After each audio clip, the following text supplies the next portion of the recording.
Vanessa, welcome to the podcast. I'm so happy to have you. Thanks. I'm really happy to be here. We met through the She Recovers community. We are both She Recovers coaches, and I'm actually still getting my certification, but it was so nice to meet you. And I'm so glad that we created this little space so that we can have a discussion. I feel like you have so much to offer. We were just talking about how you have a 6-week one-on-one course around, or is it a course, like a one-on-one course? Program. A So program, like a one-on-one program. around anxiety.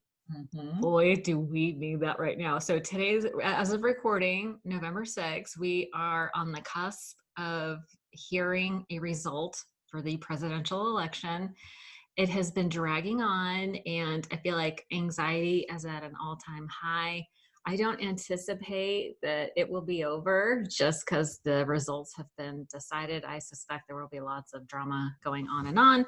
So I cannot wait to hear how what the tools are that you have, that you share with people to how to handle mitigate that anxiety. So I'm super excited to hear about that. But before we get into all that, I would love to hear your story. You're from South Africa, you're educated, you're amazing, obviously. So yeah, just love to hear like your experience, strength, and hope, and we'll jump into some questions. Awesome. Thanks so much for having me because I really enjoy telling my story. It's been a very healing process for me in my journey. So I am a physician.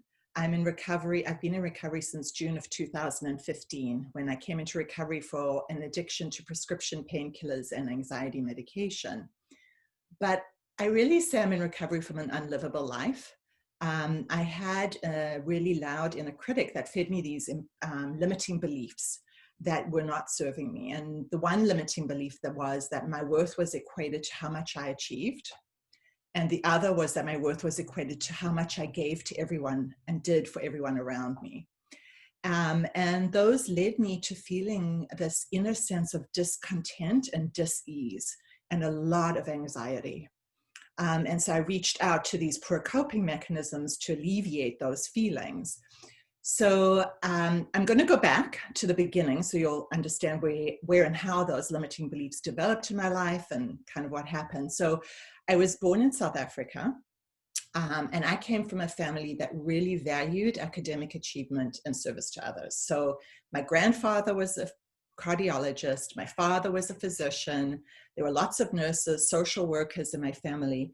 And I decided I wanted to be a doctor when I was like 8. I was really, really young, and I did not ever stop. I never veered from the course. I never doubted my decision. I just continued. From age 8, that was what I was going to do. And when I look back, I mean, it makes sense that that's what I chose because it kind of, what better thing could I have chosen to be more, to create those achievements that I want, that define my worth, and a career that I could give to others through, right? And also, I think from a really young age, I was fascinated with why people suffered, like what caused human suffering, physical and emotional. And I really felt called to like alleviate the suffering of others. That's been a calling, and that's been a thread that's been true through my entire life. And my dad was a physician, and he was a role model for me and someone I really admired. And so that also made sense as to why I chose it. So then when I was 15, my family immigrated to the United States and to Chicago. And that was a very traumatic experience. I didn't realize it then because I was just trying to survive. But looking back on it, I now see that was trauma. I came from a very small community of very closely knit family and friends. I was very much supported. I had this a lot of support. And then I come here at the age of 15. I didn't fit in. I felt like I didn't fit in. My accent was different. I had no clothing to wear. And I felt like I stuck out. And it was really the first time in my life that I felt like there was something maybe different about me, or something like wrong about me, and it was a really, really hard time in my life. And it took me a number of years to start develop roots here. And I went to college at the University of Chicago, which is a very serious college. And I met my husband, my future husband, there at the age of 18. We started dating when I was 19. And the two of us went through University of Chicago, undergrad, medical school together. We did our residencies together, and then he did his specialty and I did mine. I was a very serious student. I worked unbelievably hard. I did not drink I had no taste for alcohol. I never drank at all. I mean, University of Chicago is not a big party school. I just studied, I worked hard, I didn't do any drugs. I was a very serious student. But when I was in medical school, I had I'd had insomnia from a very young age, from like the age of 8. And when I was preparing to go on call, I'd become even more anxious about sleeping because I knew that the following night I wouldn't sleep. What was going to happen? How was I going to function? And I'd become incredibly anxious around the insomnia. And so I started doing things like going to my parents' medicine cabinet and taking their sleeping pills. And my dad had migraine pills, so I would take his migraine pills because they helped my headaches, and they also gave me a sense of, they had some stimulant in them, so they gave me some energy. So that really was the first time in my life that I started going outside of myself to sort, to fix problems within, reaching outside to fix those problems. So I finished my fellowship, I started a family, I have 3 beautiful children, I'm very proud of them, and I have a great relationship with them. And I always wanted to work part-time, and I did, although it wasn't really part-time. I mean, it was supposed to be part-time, but there was no such thing as part-time in medicine. So I trained as an endocrinologist, and I started working in the practice that I stayed in until I came into recovery. So for more than 20 years, I was in the same practice. And I chose endocrine because it was this beautiful specialty where I could get to know my patients intimately. I sort of was like their family physician. They knew me, I knew them. I really viewed medicine as a privilege and a calling, and I treated it as such. I loved it. I loved getting to know my patients. I loved taking care of them. I loved really trying to understand what was going on with them besides their medical complaint. What was going on at home? How were they feeling emotionally? The problem was that over the years, medicine really changed. The medicine I entered and the medicine I left was not the same career. There was electronic medical records, and I didn't know how to use a computer. And I started getting really stressed, and there was a lot of pressure to see patients really fast, and how productive are you, and are you productive enough? And I started becoming very anxious at work. I always brought work home. I had very poor boundaries with my patients. I gave some of my patients my home phone number, my cell phone, so that they could get a hold of me. I just was very, very poor at setting boundaries and protecting my own time. I would lie in bed at night, like checking my computer before I went to sleep, and it was just really, really poor self-care. And then when I was 39, I had a panic attack. And I was, even though I was a physician, I honestly thought I was dying. I'd had a busy day. I was lying on my couch. My heart started beating really irregularly. And I went to this place of like, I'm dying. There's something seriously wrong with me. And I ended up getting admitted to the hospital, and they said, nothing's wrong with your heart. You have generalized anxiety. So, and now looking back on it, I can see that the anxiety was sort of the culmination of this like pushing, perfecting, proving myself, that pressure of doing that for all those years and trying to be everything to everybody was culminated in this anxiety. And I was sent to a psychiatrist. I was given medications, way too many medications. I was given, sleeping pills, which were a problem for me because I had an addictive personality. I was given pills for anxiety. I was given pills in case I had a panic attack. And I took the pills, and they would help for a while. And then I would start getting anxiety again, and they would give me a new pill, and I'd get anxiety again, a new pill. And this is kind of like how my life went for many, many, many years. And then I forget the time because the time is starting to blur, but maybe 8 years ago or so, I went on a vacation to celebrate my anniversary with my husband. and I was on a bike, and I flipped myself. I hit the front pedal, the front brake, and I flipped myself off the bike, and I broke my arm. And I was prescribed Vicodin for the pain. And as soon as I got that Vicodin, I had truly what I think now I know is called the magical connection, which is it really honestly made me feel like everything was normal. Everything was fine. It was all okay. This is what I'd been missing all these years. It took away my anxiety. It gave me energy, and I felt at ease. And it was in the days when there were no, where doctors were not careful in those days about how much Vicodin they gave people. So I would get really a lot of Vicodin with many refills. And I realized after a period of time that I'm not using the Vicodin for the pain anymore, because, I ended up with a frozen shoulder. So I had physical therapy, and then I kept getting Vicodin because it's lasted for like 9 months.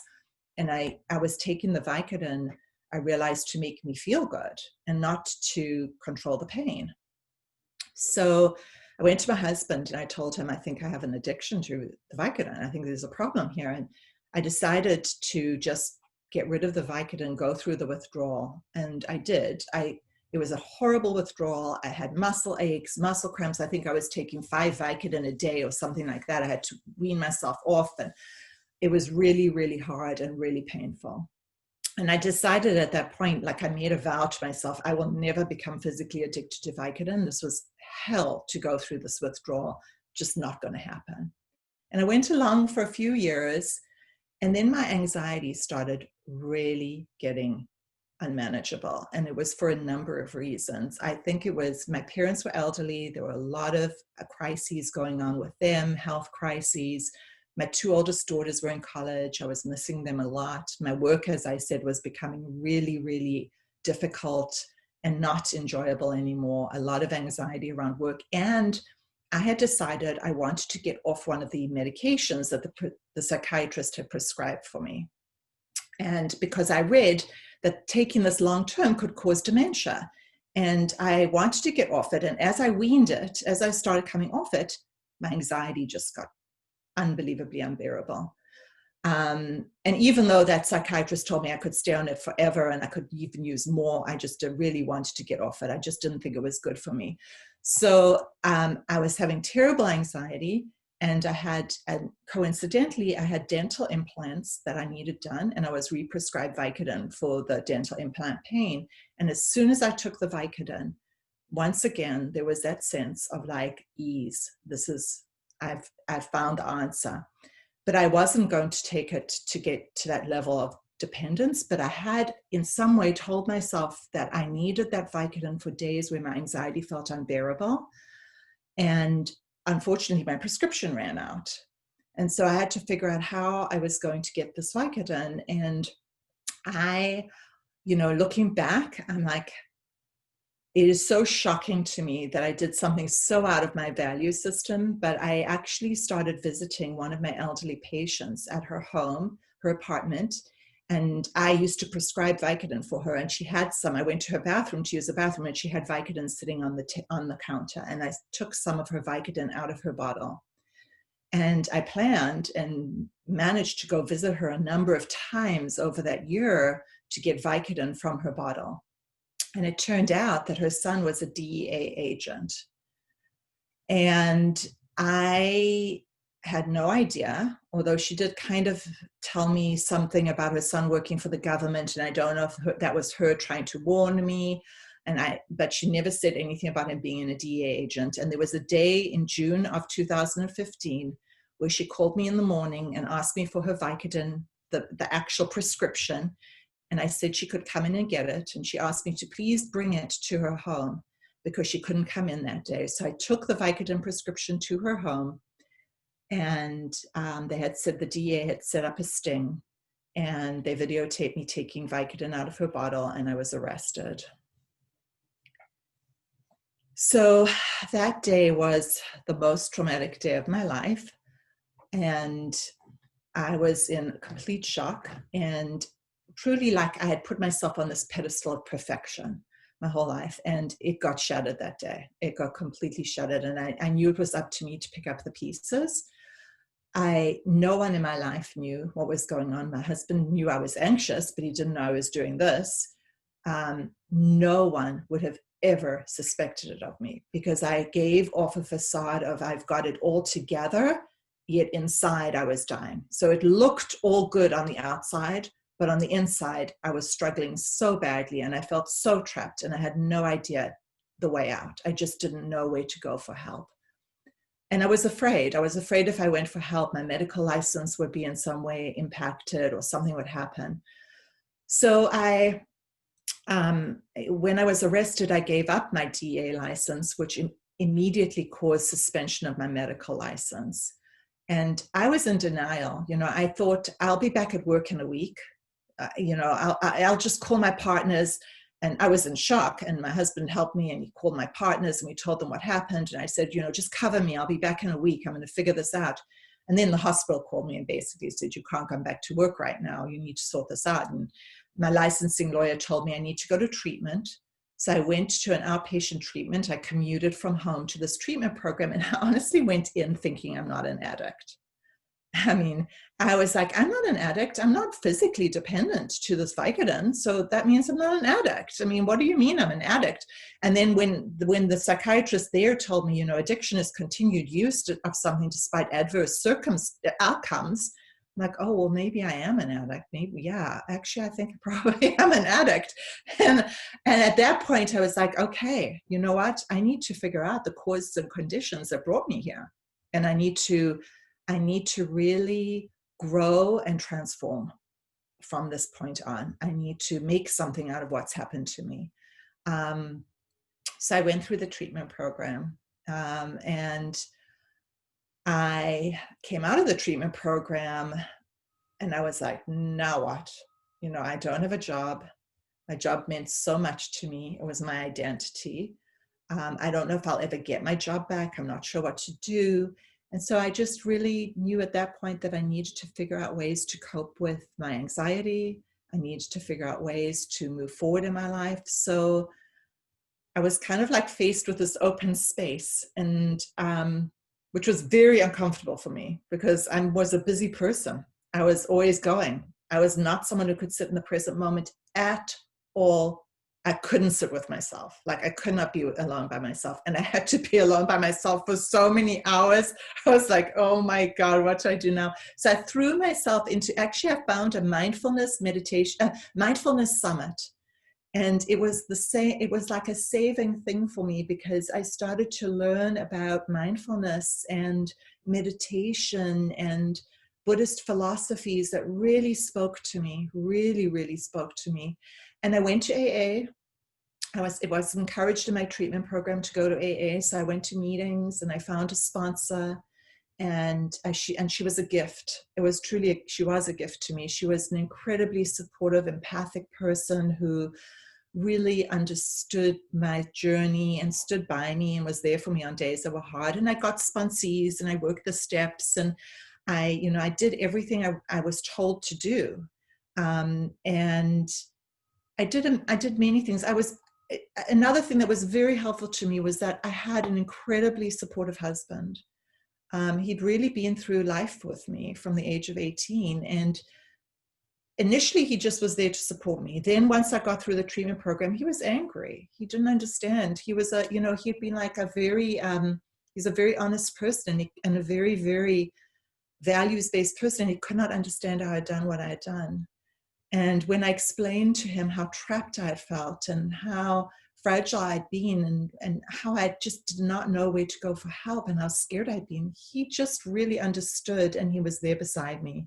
And he just went on this journey with me to understand and to grow and to learn everything I learned. And it was wonderful. So that was incredibly helpful, to have someone like that in my life support me in that way. And then along my journey, I was, every day in the mail, I would get some bad news. My Medicare was taken away from me. My malpractice insurance was removed from me. My board certification was removed from me. One thing after another was just taken away. And as that went on, eventually, and I was on probation. I got a probation, and I completed my probation, and at the completion of my probation, finally they would be able to go ahead and try and get my medical license back. And at that point, I was like, I could get it back, but it would be useless. There's nothing I can do with it. I don't have a DA license. I don't have malpractice. I don't have licensing boards. What am I going to do with it? And I decided that in some way, this had been a message that it was time for me to end that career and move on to something different. So I heard from someone suggested recovery coaching. And I was like, what is that? I had no idea about it. And I decided to go and train as a life coach with a specialty in recovery.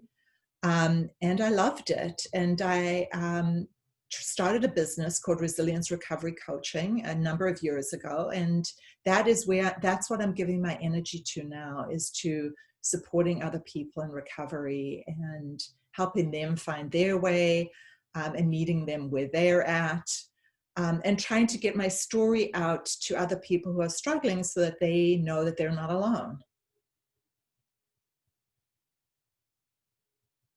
Amazing. I have so many questions. Oh my gosh. You've been through so much, and I know what it's like to have to rethink everything your entire life and start over. And it's super challenging. And when we're kind of in the same place, wanting to give back, I totally relate to that feeling of a calling. When you said that you felt a calling to lead people out of suffering, I wrote that down because I was like, yeah, me too. It's almost as if you've ever experienced any kind of suffering and you have found a way out or a solution, there is this sort of internal calling that you want to help.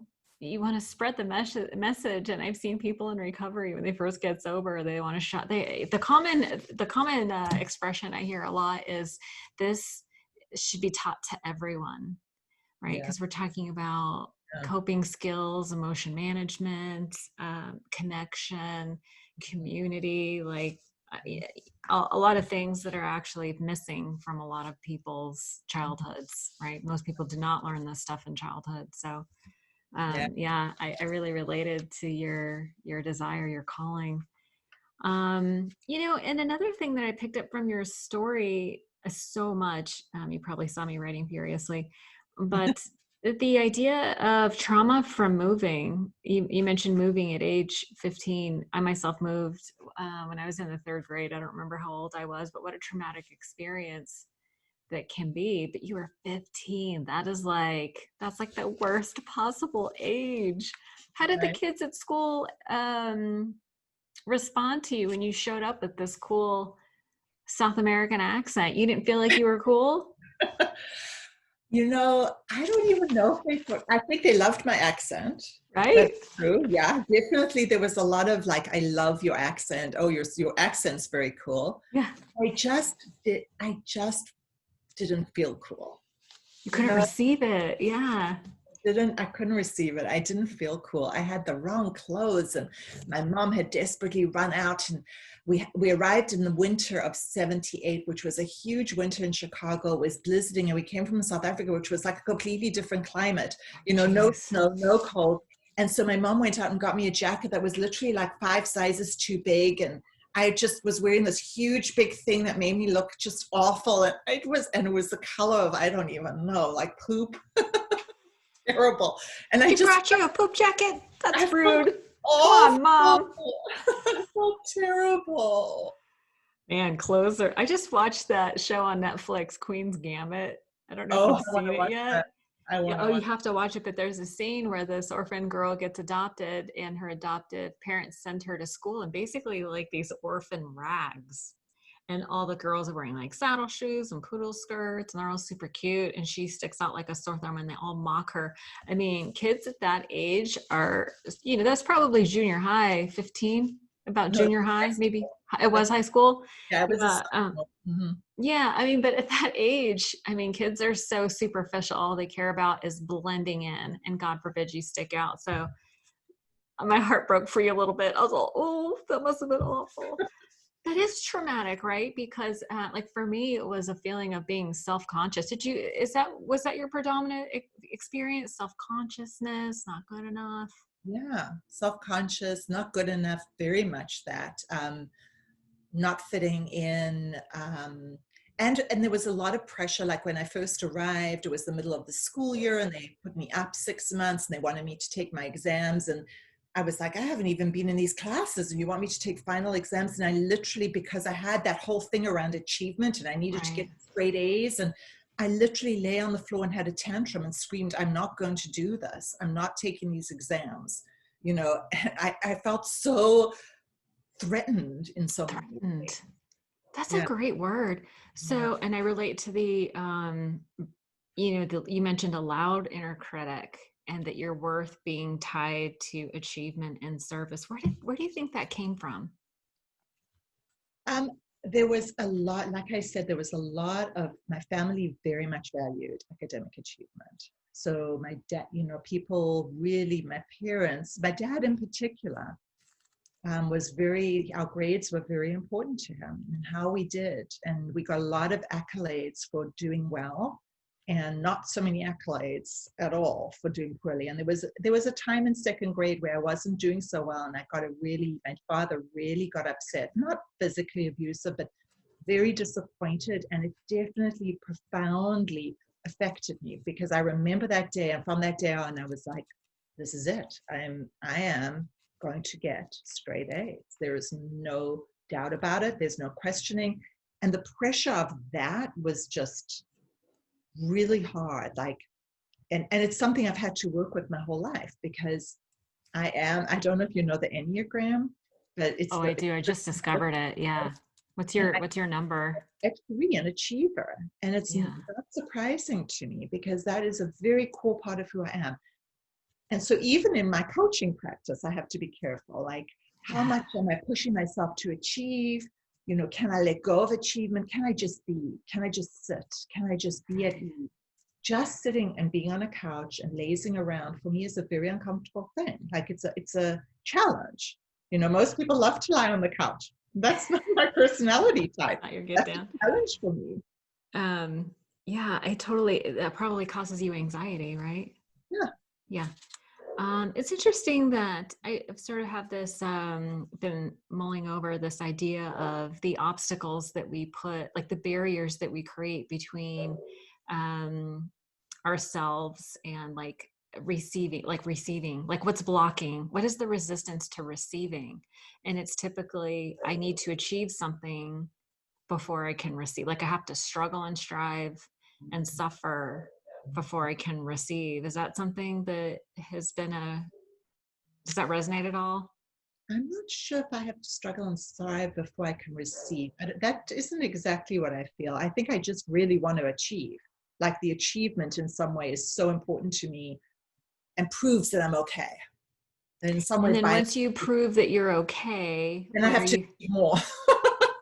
there is no just receiving peace. Yes, that's And right. You're right. yeah, Yeah, yeah, it isn't. Because as soon as I've received, it doesn't land that well. It's getting better, definitely. yeah, It's yeah. definitely moving in a better direction. I can receive more now. I couldn't for many, many, many, many, many years. Yeah, Now I try to receive and let it just land, experience and enjoy it and say, right. I've accomplished this and that's enough for right now. I love that you found, I see a little Buddha statue behind you that I'm coveting. I totally want one now. Um, I have a whole I of have one them. outside, but I love that, this way of life, as painful, when you told me the story about told us the story about the lady's son being a DEA agent, my jaw hit the floor. I was like, because in my mind, I was like, I feel like women are held to a different standard. I just interviewed a doctor, Dr. Jason Powers, who had an intervention. He was a medical doctor and had an intervention and just all this stuff. And he was able to keep his license. And I've heard of that. I know plenty of nurses who have lost their jobs. And I know several male doctors that have who managed to continue practicing. And it felt like there was a double standard. And then as soon as you said that it was the DEA specifically, like, in hospitals, sometimes there's a liaison between the doctors and the nurses and law enforcement. that Mhm. you got straight to the law enforcement. Like there was no tap dancing out of that one. That must have been such a horrible feeling. Terrible. Was that your moment of clarity, or that what maybe that didn't come till you got to treatment? I don't think I had the moment of clarity that night for sure. I think it came, and I don't even think I think it came on that day that I met with a psychiatrist. I realized I definitely had an addiction. My moment of clarity about why this all had happened came later, probably during my first year. And my understanding that this was really a gift to me came during that first year as I started to really see and start to understand the patterns that have brought me there and see how I needed to work on them and uncover all the stuff that I had been pushing away and not wanting to face, boundary setting and all that uncomfortable stuff I didn't want to go to. I was like, I'm not doing that. And I definitely had always been someone unable to sit with my own pain, right? Like I wanted to get rid of my pain. I felt like there was something wrong with being in pain. Like in some way that it was a failure to be anxious or to have insomnia or to be uncomfortable, and that I needed to get rid of it immediately. Like it was something not to be sat with. And so the ability, the learning to sit with discomfort in meditation was really liberating. Like, and understanding that it's a part of human existence is to have pain, right? And that we cannot avoid pain. Like that is part of that's what I said about the Buddhist understanding, is that there is suffering in life. That is part of life. It's not a doomsday kind of prediction. It's just, it is, there is dis-ease, there's dissatisfaction. That's life. What happens is if we try to escape it, or if we try to push it away or resist it or distract from it, then it just builds, right? And it doesn't work. We have to be with it. And that to me was a huge shift when I learned that and I saw that. I mean, that says it all, right? Like I often thought that addiction, any kind of obsession, mental obsession, is a distraction from pain. And so it's kind of interesting because I feel like there's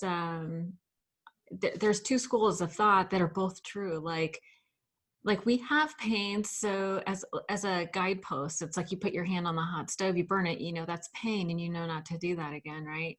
And you have, let's say we have pain in a relationship, if we learn, oh, what is our part, or maybe we're interacting with the wrong kind of person, like maybe we should leave a toxic relationship, like that's pain that's useful.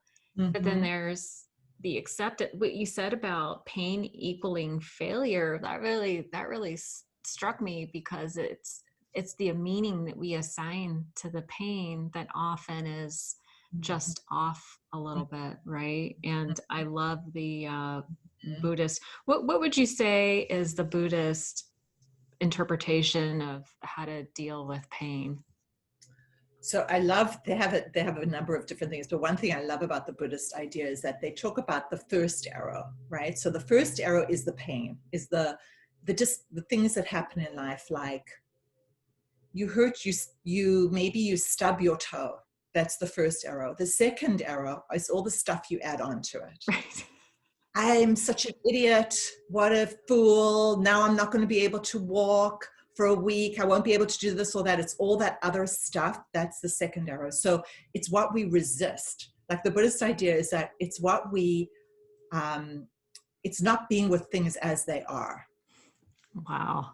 right? Just as they are. I Yeah. stub my toe. There's pain. It feels uncomfortable. I feel this pain. It feels like this. That's it. Just be with it as it is.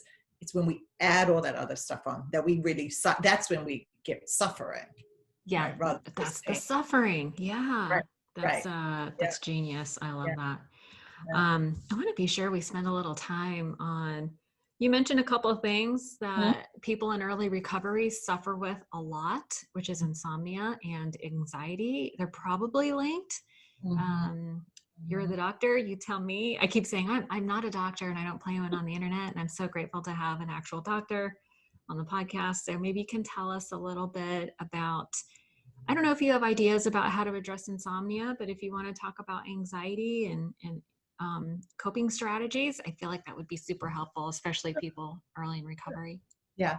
So with anxiety, so I have been someone who had anxiety from a very young age, right? So when I came into recovery, I really made it my goal to try to understand alternative ways to cope with anxiety, right? And that's not to say that I do not believe in medication. I think there are some medications, safe medications you can take. And certainly if you are struggling a lot with anxiety, I think you need to perhaps take those in order to, I'm sorry to interrupt you. What's a safe medication before I forget to ask like, you? they're called like SSRIs. So Oh, it's like Lexapro, Zoloft, Paxil, that group of medications is safe to take. Not benzodiazepines, the ones that I became addicted to, like Xanax and Ativan, not those medications. Those are not safe to take at all because they're mind altering. So what I did, so the various things that I've put together in my program are the different coping tools that I use for anxiety. So the first is the grounding tools, right? So we really need to work on bringing ourselves out of that sympathetic drive. When we're anxious, our sympathetic nervous system, our fight, flight, freeze is in overdrive, right? We're heart's racing, we feel sweaty, we're shaky, we're like our mind's racing. We have to ground ourselves, right? And bring ourselves back to the present moment. And the best way to do that is through breathing. So there are a variety of different breath techniques that I teach people, which is like, the one is to do lengthening your exhale. So you count into 4 and out to 8, into 4 and out to 8. And just that simple thing can help calm the system down. There are many other breath techniques that I also teach, but that's a very simple one. Another grounding tool or a tool that I use is tapping. So emotional freedom technique. And it's fantastic for anxiety. So tapping brings together like Eastern medicine and Western psychology, right? So, I don't know if you've had anyone talk about tapping on the program at I have a all. couple of tapping videos on my women's Facebook group that I've done for cravings.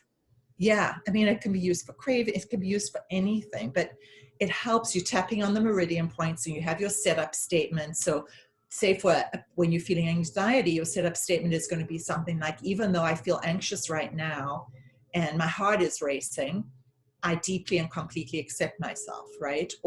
And then you tap on the statement and you tap through your whole body, and it's really profound how much it can affect and reduce your anxiety level.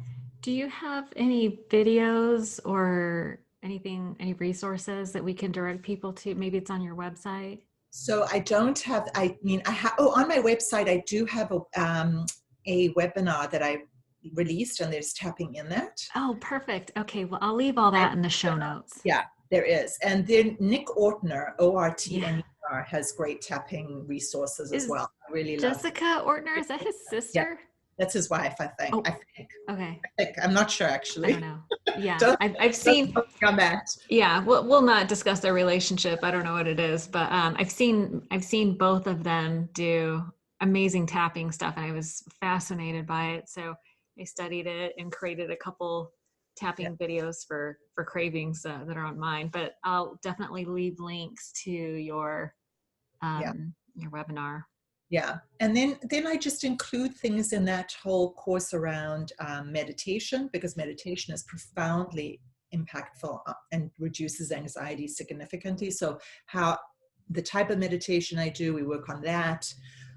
Meditation, we work on acceptance, right? So there's an idea that when we're struggling, we're in a tug of war with our anxiety, it tends to increase.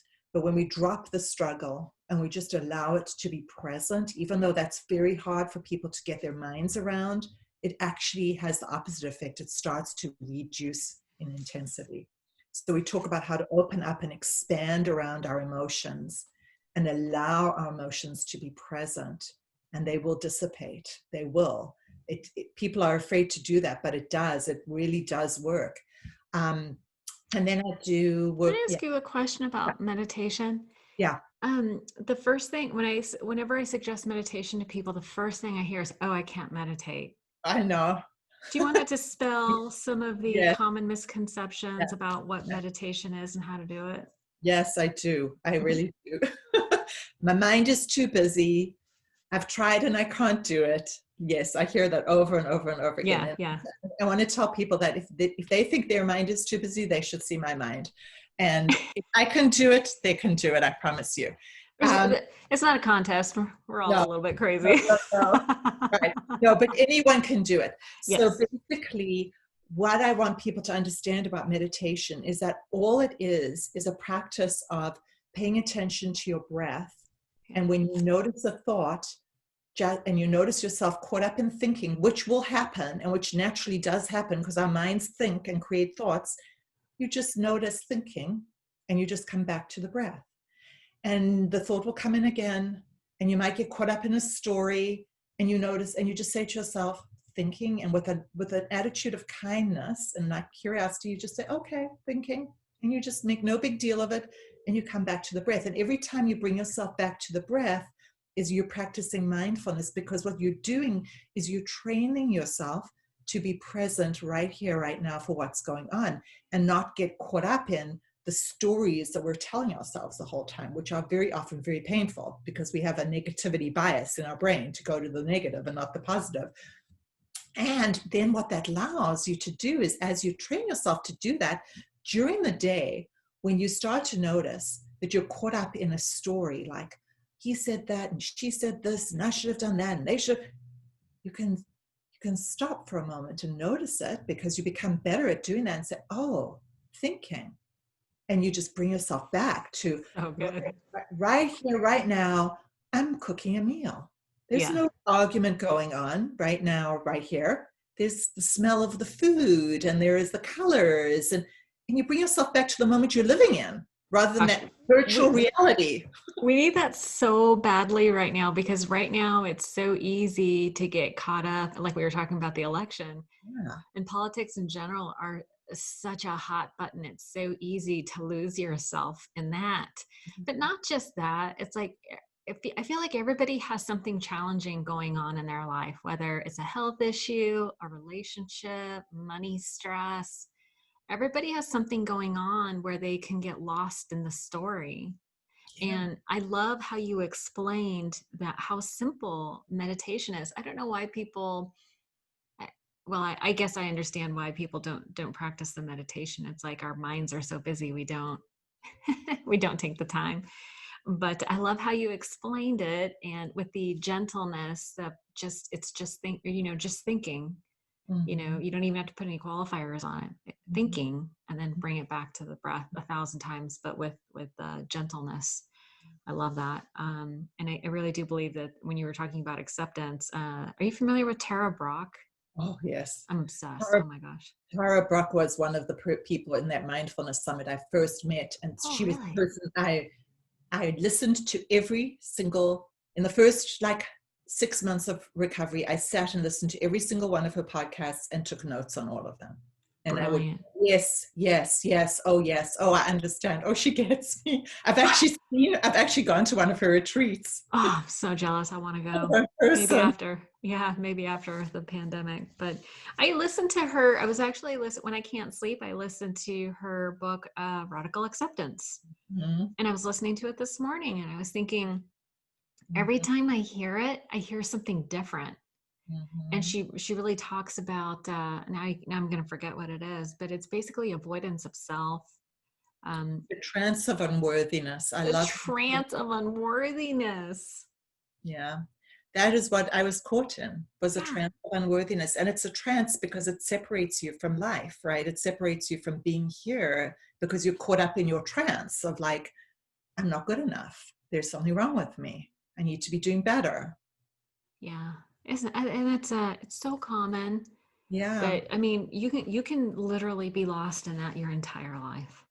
Yeah. People live entire lives in that trance. Right. And I think that's why recovery, is so associated with terms like waking up, Yeah. right? Absolutely. Because we Right. wake up to the present Right. moment. Right. Well, listen, I want to respect your time, and I want to be able to make sure that people know how to get a hold of you. What's the best way? I'll leave links in the show notes in case you're driving. You won't Sure. have to write any notes down for our listeners, but how do people get a hold of you? So they can reach me at my website. It's resiliencerecoverycoaching.com. I also have a Facebook page, Resilience Recovery Coaching, and they can find me on Instagram, resilience_recovery_coaching. And I do have that 6-week one-on-one anxiety program, which is a one-on-one coaching program. So it's individual sessions around befriending your anxiety while living your best life. And I'm coming up with a new coaching program right now that I haven't quite decided what it's going to be called, something like the journey home from the self-critic to self-love. And it Oh, will that's so good. reflect my journey of self-exploration. Yeah, no, we all need that. I mean, everybody has that inner critic, some worse than others, I suppose, but so needed. All these things are great conditioning for our minds and our hearts. And I'm grateful for the work that you're doing. I'm so glad that we met and that my audience is going to get to meet you. I think what you're doing is really important. And you have survived some very painful experiences. And I think that gives people hope that, even though you lost your medical career, let's say, that like a whole new door opened up for you. One that has more, maybe one that has more heart and meaning. I don't know. It sounds like everything that you do, you bring your whole heart into. I see that. So, I think others do too. So thank you so much for your time today, and I look forward to speaking to you again. Thanks, Arlena. It was great. Thank you. Have a great day. Bye. Okay. Done.